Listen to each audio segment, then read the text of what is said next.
Use Video Training Series 1. This is video 5 of 6, titled 3 Core Elements Needed to Protect Your Boundaries. Namaste.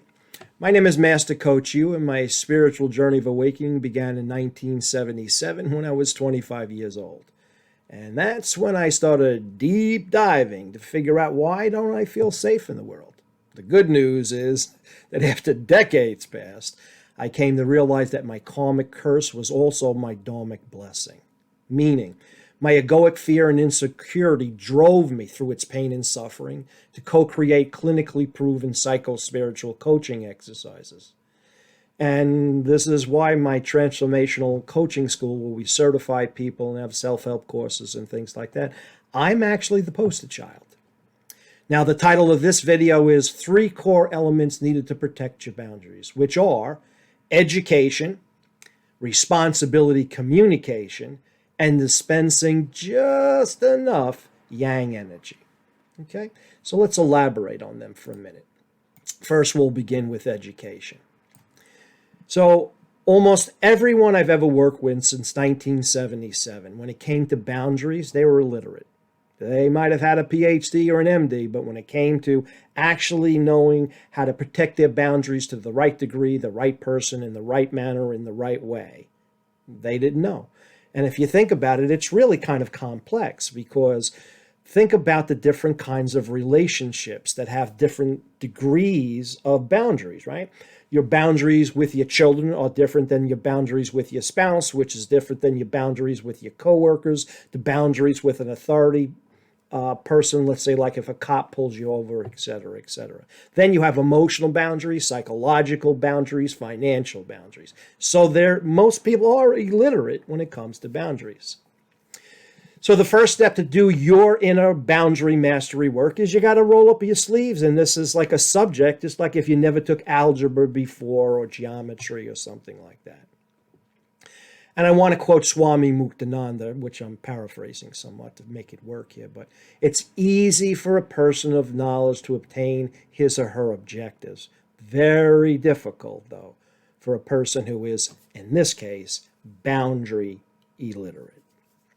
Right, the second one is responsibility communication. And I can only highlight this because in a future video, the whole video is going to be about it. There's a lot to it. But this is just a very highly functional, emotionally mature communication technique.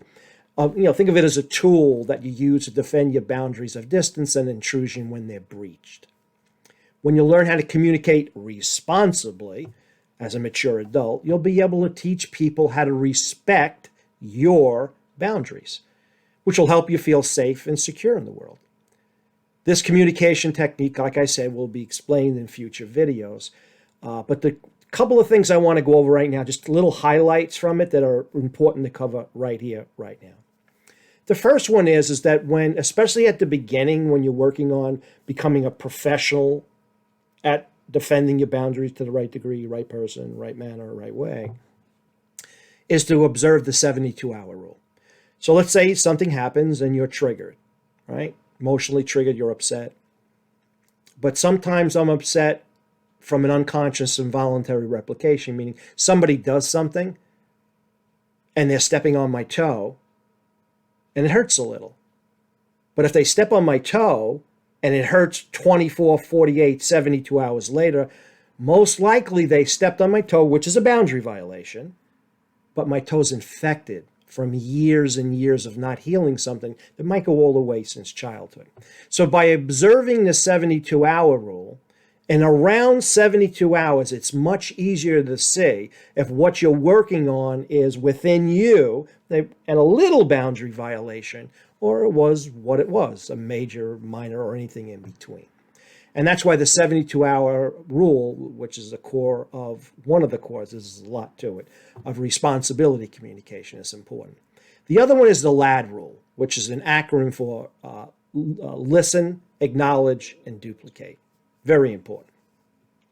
So you're now 72 hours later, and let's say it's a friendly-ish, maybe it's a spouse or a good friend, and 72 hours have passed, and you want to tell your soul friend how you feel, right?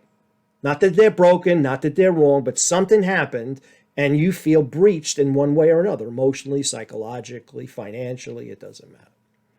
So the LAD rule is first, the person listens, then they acknowledge, then they duplicate. Really, really important. And again, not going to go into it in too much detail, but listening is important, right? But when you listen to a person say to you, if they think you breached their boundaries, when you're listening, you don't always pick up everything that they're sharing, right? That your mind's drifting, defending, whatever. So duplication is really important. So the person shares how they were hurt, and they say, please duplicate. And what you do then is you share what you thought you heard. Now, duplication does not mean agreement. It could, but often it doesn't. It just means I really heard where you're coming from. Now, agreement or disagreement is another step. So you listen and you duplicate. Why? Because most times when people duplicate, they only get it about half right. So then the other person has the opportunity to add a little bit more to it.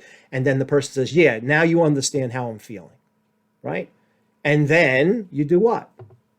The other person does the same thing back again. So it's listen, acknowledge, and duplicate. I didn't focus on acknowledge, so let me go back to that. Acknowledge is I'm listening and I'm hearing you. I'm acknowledging you, and you have a right to feel what you're feeling.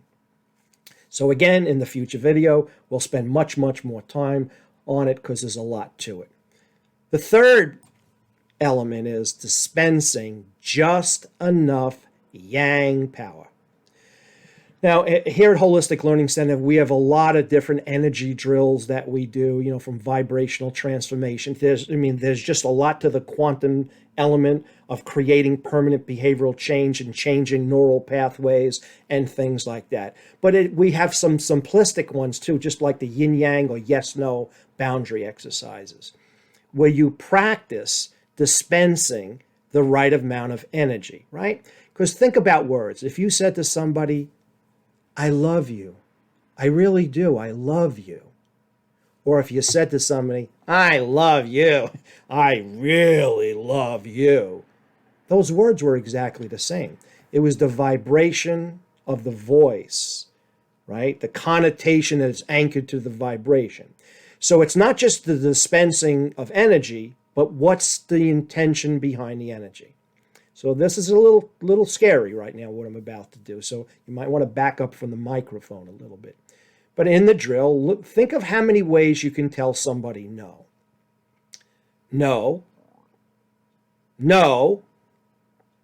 No. No.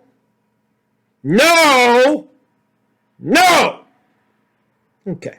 So that was what, about 6 degrees of how much energy, yang energy, I'm putting into it. So let's get absurd here for a minute. So if I'm talking to a 3-year-old, right, and maybe they're touching something that they can cut themselves on or something, I don't use level 6. It would scare them to death. They'd start crying and running away. But conversely, if somebody is, that same 2-year-old is getting ready to walk into traffic, and maybe they're 25 feet away, I'm going to project as much energy as I can.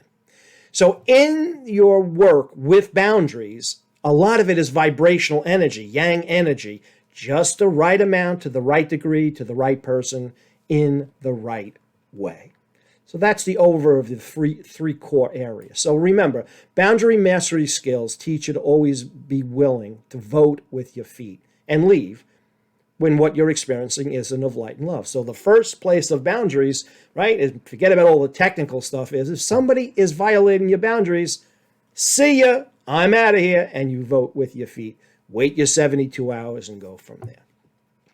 In the next video, which is the last video in this series of 6 videos, I will share with you why healthy relationship boundaries require various amounts of openness. If you resonated with what I shared today, my Spiritual Life Coaching School, Holistic Learning Centers, has a free transformational course that covers things like this, where you can experience clinically proven psycho-spiritual coaching exercises that we've been developing since 1993.